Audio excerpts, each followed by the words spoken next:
Any boating experience? Or... He does. Yeah, I work 9 years on the boats. What did you work on? Like 40-meter super yachts. You should be doing the orientation. There's so much I can't explain.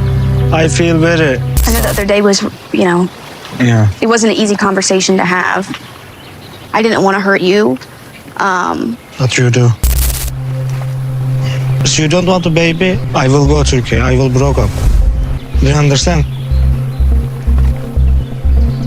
Mallorie and Rașit may have just made one of the strangest compromises we've seen this season, because somehow a conversation about children turned into a negotiation about money, marriage, and a prenup. And the more you think about this deal, the less it actually feels like a compromise. Because here's what Mallorie is basically saying. Give me time and space to figure out whether I even want children, and in exchange, I'll stop pushing so hard for the prenup. Now, maybe that sounds fair to them in the moment. Maybe it feels like both people are giving something up. But these are not two equal issues. A prenup is a financial protection agreement. Having children is a permanent life decision. You can renegotiate money. You can restructure finances. You can change legal agreements before marriage. But you cannot negotiate somebody into genuinely wanting to become a parent.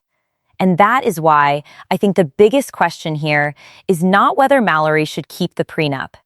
The bigger question is whether Mallorie and Rașit are trying to solve a fundamental compatibility problem by trading concessions. Because if Rașit knows fatherhood is essential to his future, and Mallorie still genuinely doesn't know whether motherhood is something she wants, what happens when the clock runs out on this agreement?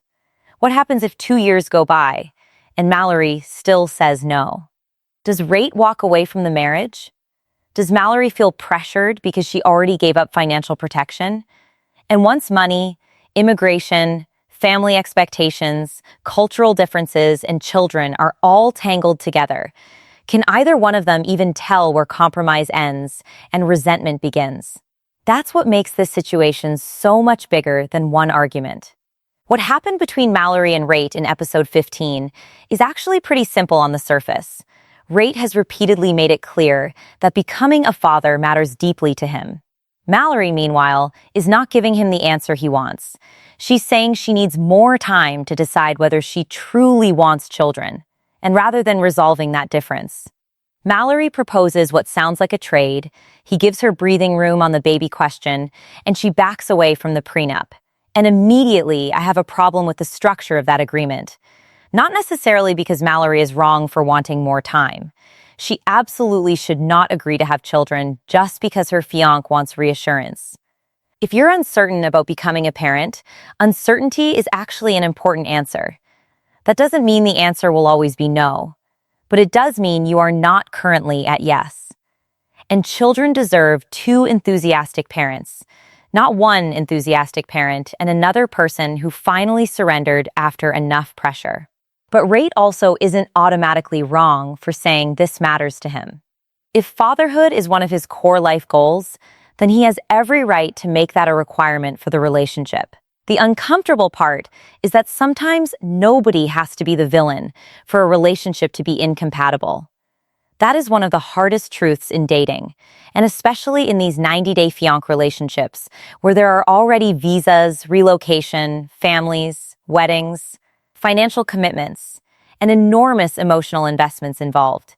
Two people can love each other and still want completely different futures. And I think Mallorie and Rașit may be trying very hard not to confront that possibility. Because notice what their solution does.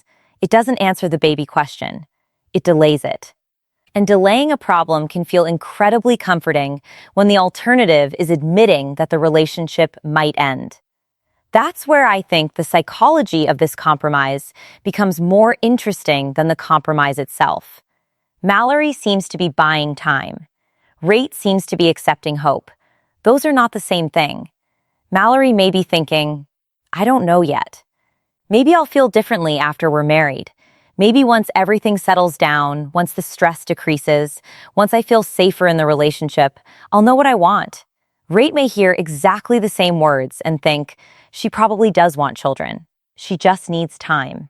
That difference in interpretation could become a disaster. Because when somebody says, I'm not sure. People have a bad habit of hearing whichever future outcome they want. The person who wants children hears, not yet. The person who doesn't want children hears, maybe never. And both people continue the relationship thinking time will eventually prove them right. That's not compromise. That's two competing expectations hiding underneath the same agreement. And then we bring the prenup into it, which complicates everything. The prenup debate already carries emotional baggage because prenups are rarely discussed as just legal paperwork inside relationships. People attach meaning to them. One person sees protection, another person sees distrust. One person sees financial responsibility, another sees an exit plan before the marriage has even started. Mallorie has settlement money connected to her accident, so from her perspective, protecting certain assets is not some completely abstract concept. We're talking about money tied to her personal history and her circumstances before the marriage. And this is where I think viewers should separate two questions. Question number 1. Does Rașit deserve to be treated fairly in the marriage? Obviously, yes. Question number 2. Does fairness require Mallorie to remove financial protections that she personally feels are important? No, those are not automatically the same thing. A healthy prenup should not be designed to punish one spouse or leave somebody completely vulnerable. But wanting financial clarity before marriage is not automatically an insult. And that's exactly why tying the prenup to the baby issue makes me uncomfortable. Because now, Mallorie isn't simply deciding that she no longer needs a prenup. She appears to be using her willingness to step back from it as part of a relationship negotiation. That changes the emotional meaning of the decision. If you genuinely believe a prenup is necessary, you should not abandon that belief because your partner agrees to stop pressuring you about children for a while. And if you genuinely believe a prenup is unnecessary, then drop it because you changed your mind after careful consideration. But don't treat financial protection like a bargaining chip in an argument about reproduction. Those two issues are simply too serious. And the bigger red flag is what happens later if the relationship deteriorates. Imagine Mallorie eventually decides she doesn't want children. Now Rașit feels like he gave her time under the assumption that there was still a real possibility of becoming a father. Mallorie may feel like she gave up the prenup under the assumption that he would respect her uncertainty. Suddenly, both people can claim they sacrificed something. That creates the perfect environment for resentment. Rașit could say, "I waited for you." Mallorie could say, "I trusted you financially."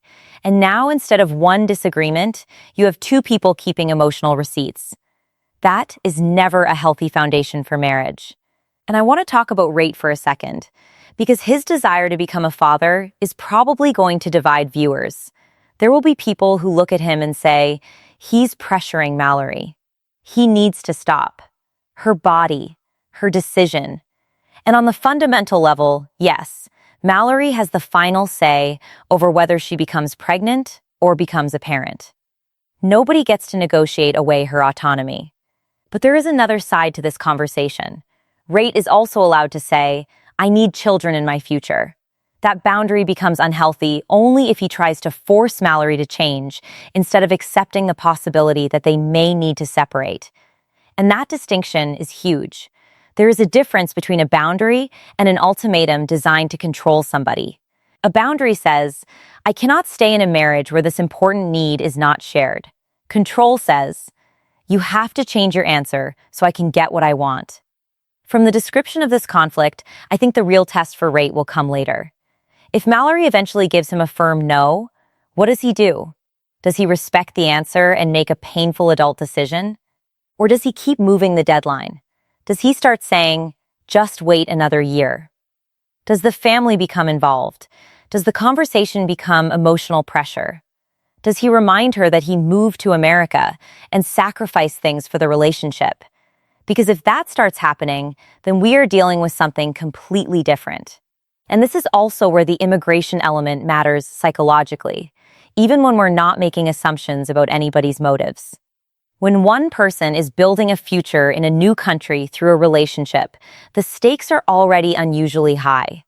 Every disagreement becomes more complicated because there are questions about sacrifice, security, independence, and what each person believes they gave up to make the relationship work.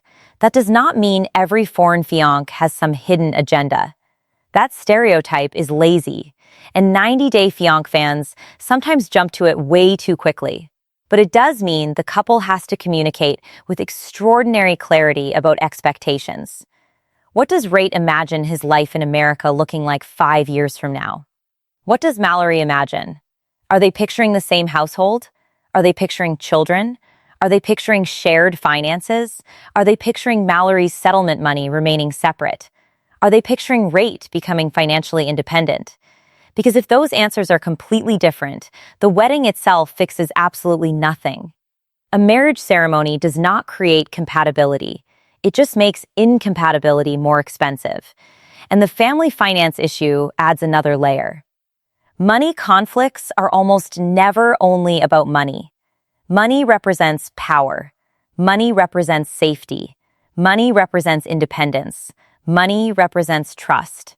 And sometimes, money represents fear. When Mallory talks about protecting her financial position, there may be viewers who interpret that as her doubting Rate. But from another perspective, she may simply be trying to make sure that entering a marriage doesn't mean surrendering control over assets that existed before him. That is not an unreasonable concern. But Rate may experience the exact same conversation differently. He may hear, "I love you, but I don't trust you." And once somebody feels like they are being treated as a potential threat inside their own relationship, defensiveness starts replacing communication. That may be part of why these two keep circling the same subjects. Mallory wants security. Rate wants certainty. And neither person can really give the other what they want right now. Mallory cannot promise children with certainty. Rate cannot erase every financial fear Mallory has simply by saying, "Trust me." So they negotiate. But instead of negotiating the details, they're negotiating each other's deepest anxieties, and that rarely ends well. I also think there's something revealing about the title of the episode, "It's Better to Bend Than Break." Because bending can be healthy. Every relationship requires flexibility. You compromise on where you live. You compromise on holidays. You compromise on routines. You compromise on which family you visit first. You compromise on spending habits within reason. But there are certain questions where meeting in the middle is basically impossible. Children are the clearest example. You cannot have half a child. You cannot be halfway committed to parenthood. There is no compromise where Rate becomes a father and Mallory remains completely child-free while they stay in the same traditional marriage structure. Eventually, somebody gets the future they want, and somebody does not.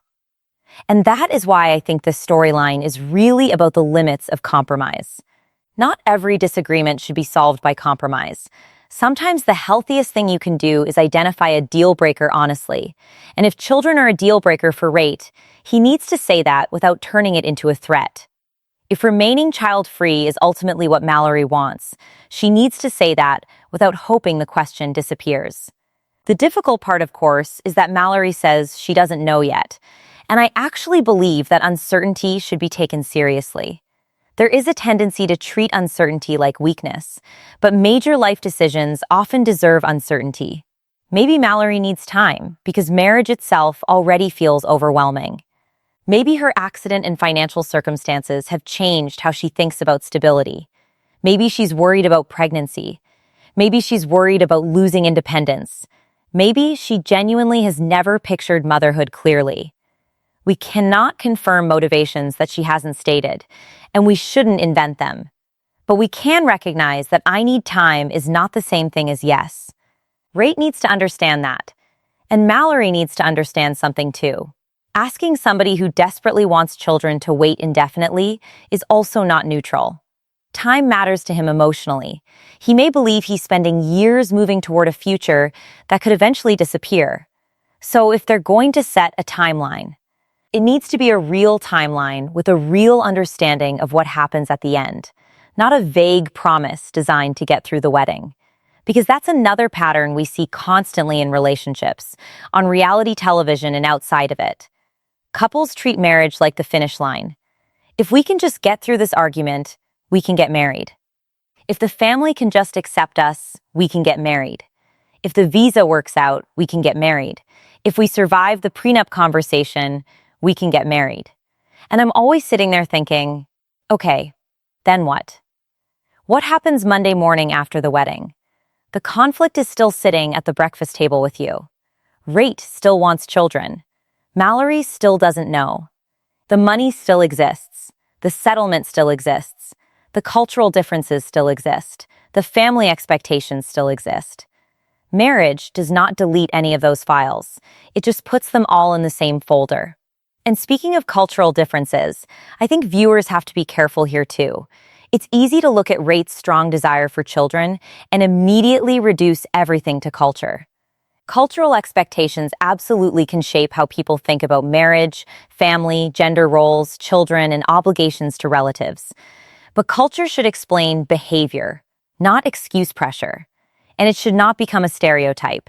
We should be asking what Rate personally believes, not assuming every opinion he has represents an entire country or culture. The same goes for Mallory.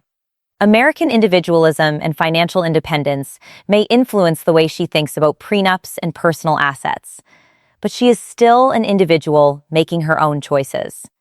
The interesting part is what happens when two people come into marriage with different definitions of what marriage itself means. For one person, marriage may mean almost complete financial partnership. For another, marriage means emotional partnership, while certain assets remain separate. For one person, children may be assumed. For another, children may be optional. If you don't discover those differences until the wedding is already approaching, you are not dealing with a small communication issue. You are dealing with competing blueprints for the future. And this is where the fan reaction becomes really interesting. Some fans will absolutely feel Mallory is making a huge mistake by backing away from the prenup. That side of the audience is going to say, why would you surrender financial protection when you're already uncertain about one of the biggest questions in the relationship? And I understand that argument. If your relationship is unstable enough that you are negotiating future children and financial protections at the same time, that might actually be the moment when you want more clarity around finances, not less. But another section of the audience will probably see the prenup as evidence that Mallory was never fully trusting Rate. Those viewers may feel that dropping it represents commitment. They may say, you cannot enter a marriage constantly preparing for divorce. And emotionally, I understand that reaction too. But legally and practically, preparing for the possibility of divorce does not cause divorce. A seatbelt doesn't cause a car accident. Insurance doesn't cause a house fire. And a financial agreement does not automatically mean you expect the marriage to fail. What matters is whether the agreement is fair and whether both people understand it. Then there's another group of viewers who are probably far more focused on Rate. Some fans feel his urgency around children is a major warning sign because Mallory is clearly not where he is emotionally. They may question whether he's listening to her uncertainty or simply waiting for her answer to become the answer he wants. And that is a legitimate question. But again, I would be careful about taking that question and turning it into a confirmed judgment about his motives. There's also been growing online debate around Rate, and this is exactly where reality TV commentary needs discipline. Fans speculate. Fans investigate. Fans connect dots. Fans create theories. Sometimes those theories turn out to be right. Sometimes they are completely wrong. So unless something is confirmed by the show, the cast member, official records, or reliable public information, it should remain exactly what it is: speculation. We can talk about why viewers are suspicious without pretending suspicion is evidence. That distinction matters because reality TV editing already gives us an incomplete picture. We're watching selected conversations. We're watching compressed timelines. We're watching producers build narratives around conflict. That does not mean the conflict is fake. But it does mean we should be cautious when assigning motives we cannot prove. What we can analyze is behavior shown or described. And the behavior here is enough. Rate wants children. Mallorie is uncertain. Mallorie wanted financial protection. The couple has experienced tension around money, the prenup, her settlement, family finances, and Rait's future in America. And now the proposed solution connects those issues together instead of separating them. That alone gives us plenty to question. Because healthy conflict resolution usually means isolating problems. You deal with the baby conversation as the baby conversation. You deal with the prenup as the prenup. You deal with family finances separately. You deal with immigration expectations separately. You deal with employment and long-term financial contributions separately. When everything becomes one giant emotional negotiation, nobody really knows what they agreed to anymore. And that is how resentment builds quietly. Today, Mallorie may feel relieved because Rait has agreed to give her space. 6 months from now, she may start thinking, is he really giving me space? Or is there a countdown happening in his head? Rait may feel relieved because Mallorie didn't say no to children. 6 months from now, he may think, why hasn't she changed her mind yet? That is the danger of unspoken expectations. And I think one of the biggest predictors of where this relationship goes next will be how often the baby issue comes back. If Rait truly agreed to give Mallorie time, then he has to actually give her time, not mention it every week, not bring it up during unrelated arguments, not use family members to apply pressure, not treat every interaction with a child like an opportunity to ask, see, don't you want this? Because that isn't space. That's pressure with better branding. At the same time, Mallorie has a responsibility not to use uncertainty as permanent avoidance. If she reaches a point where she knows she doesn't want children, she needs to tell him. Immediately, not after the wedding anniversary, not after another year, not after he asks again. Because keeping somebody in a relationship based on a future you already know you don't want would be unfair too. This is why the next phase is going to tell us much more about both of them than the argument itself. Can they tolerate an answer they don't like? That's the real relationship test. Anybody can communicate when both people eventually agree. Maturity shows up when agreement doesn't happen. Can Rait hear, I may never want children, without trying to argue Mallorie out of her own feelings? Can Mallorie hear, I may leave if children are not part of our future, without framing that automatically as emotional abandonment, because both statements can be painful and still be honest. And then we get back to the prenup, because I do think Mallorie may regret making these issues conditional on each other. If she completely abandons financial protection and later the marriage becomes unstable over children, she may look back at this moment differently. She may wonder why she changed a financial decision in order to relieve relationship pressure. And Rait could also regret accepting the deal. If he spends years waiting because he believes Mallorie is moving toward motherhood, only to discover she never got there, he may feel like he compromised on something that should never have been negotiable. That's why I don't think either one of them necessarily won this argument. They may have simply postponed losing. And yes, that sounds dramatic, but think about the structure of this relationship conflict. They are not debating something temporary. They are negotiating identity. Mallorie is asking, what kind of life do I want? Rait is saying, I already know what kind of life I want. That mismatch matters. I also think the financial tension could expose a larger question about power once Rait is established in America. How independent will he be financially? Will they combine money? Will he contribute to family expenses? How will Mallorie's settlement be treated? Will relatives have expectations? Who makes major financial decisions? Again, we do not need to assume bad intentions to see why these questions matter. In international relationships, especially when one partner initially has more financial stability or local knowledge, there can be an imbalance early on. The healthiest way to correct that imbalance is transparency and independence, not pretending it doesn't exist. And if Mallorie's prenup concerns are partly about maintaining control over her own money, dropping the prenup alone will not automatically fix the underlying fear. That fear may simply show up somewhere else. She may become more controlling about accounts, more cautious about spending, more suspicious of financial requests, more resistant to helping family. And then Rate could say, "You dropped the prenup, but you still don't trust me." Exactly. Because legal paperwork was probably never the entire problem. Trust is emotional. You cannot sign it into existence. And you cannot prove it by sacrificing your boundaries. That's one of the biggest lessons I think viewers can take from this storyline. Sometimes people believe trust means removing protections. If you trust me, give me access. If you trust me, don't ask questions. If you trust me, don't get a prenup. If you trust me, agree to have children. No, healthy trust still allows boundaries. You can love somebody and maintain financial protections. You can love somebody and say no to children. You can love somebody and decide you cannot remain married because your futures are incompatible. Love is not measured by how much of yourself you are willing to surrender. And that is why I'm going to be watching Mallorie very closely from here. Does she become more confident after this compromise? Or more anxious?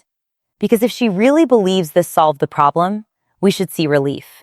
But if she knows deep down that the baby conversation is coming back, we may see the exact opposite. And I'll be watching Rate too.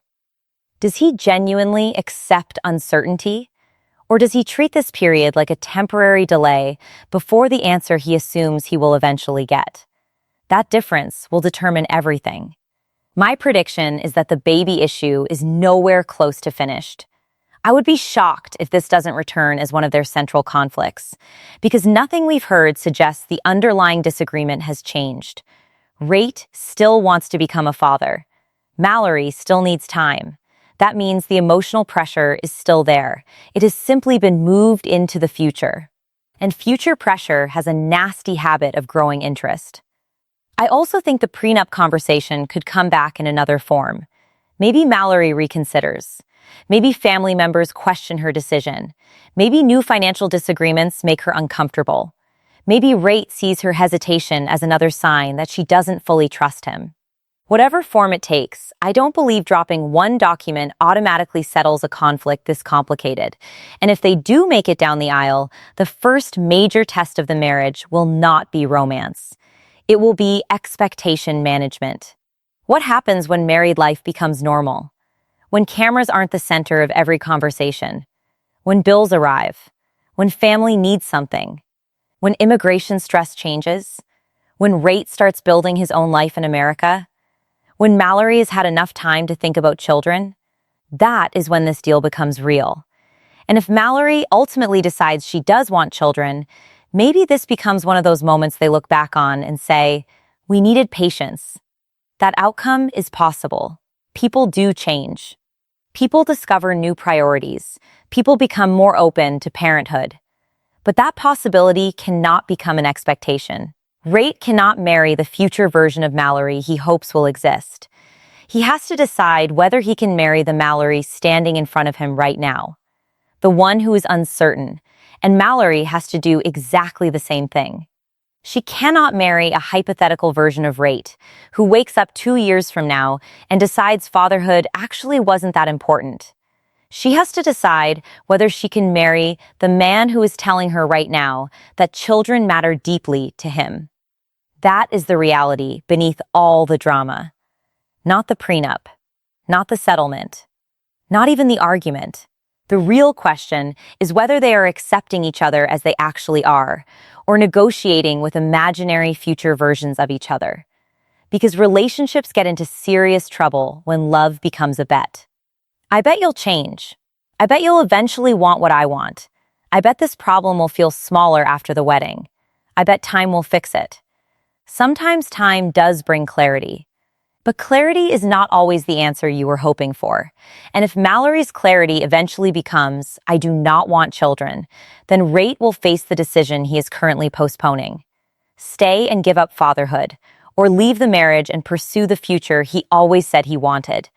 And if Rate eventually says, "I cannot stay without children," Mallorie will face her own decision. Choose motherhood because she genuinely wants it, or refuse to have a child simply to preserve the relationship. That is an incredibly painful fork in the road. But it is better to face that honestly than bring a child into the world as the ultimate relationship compromise. So for me, the biggest red flag in this episode is not that Mallory is unsure about children. It's not even that Rate strongly wants them.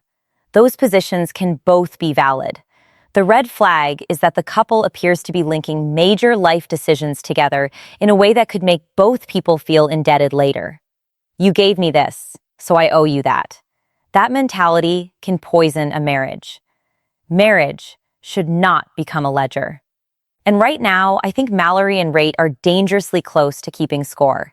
Mallory gives ground on the prenup. Rate gives ground on timing. Everybody leaves the conversation feeling like they compromised. But the core incompatibility is still sitting right there. And that's why I don't think this was really resolution. I think it was a ceasefire. The question is how long it lasts.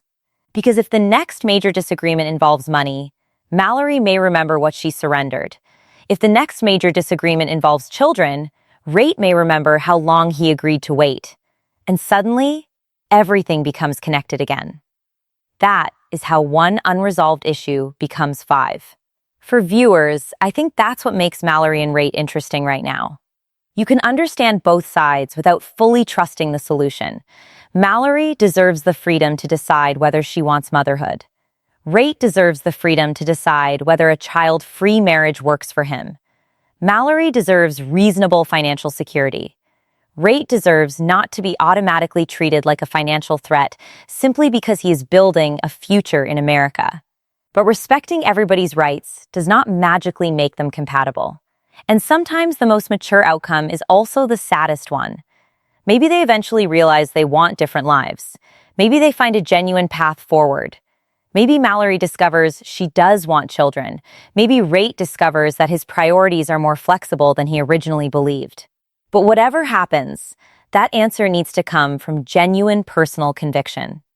Not fear, not pressure, not a wedding deadline, not financial bargaining, and definitely not because one person feels they already sacrificed too much to walk away. That last part is important, because sunk cost thinking destroys relationships all the time. People say, we've already been together this long. We've already spent this much money. We already filed paperwork. Our families already know. The wedding is already planned. We've already sacrificed so much. And suddenly the reason they stay together isn't because the relationship is healthy. It's because leaving feels like admitting all those sacrifices were wasted. But staying in the wrong relationship doesn't recover the time you already spent. It just spends more. So now I want to know what you think.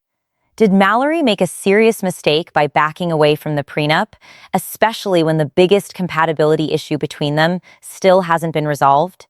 Do you think Rate is being reasonable by making fatherhood a requirement for his future? Or do you think his expectations are putting too much pressure on Mallory? And here's the biggest question of all.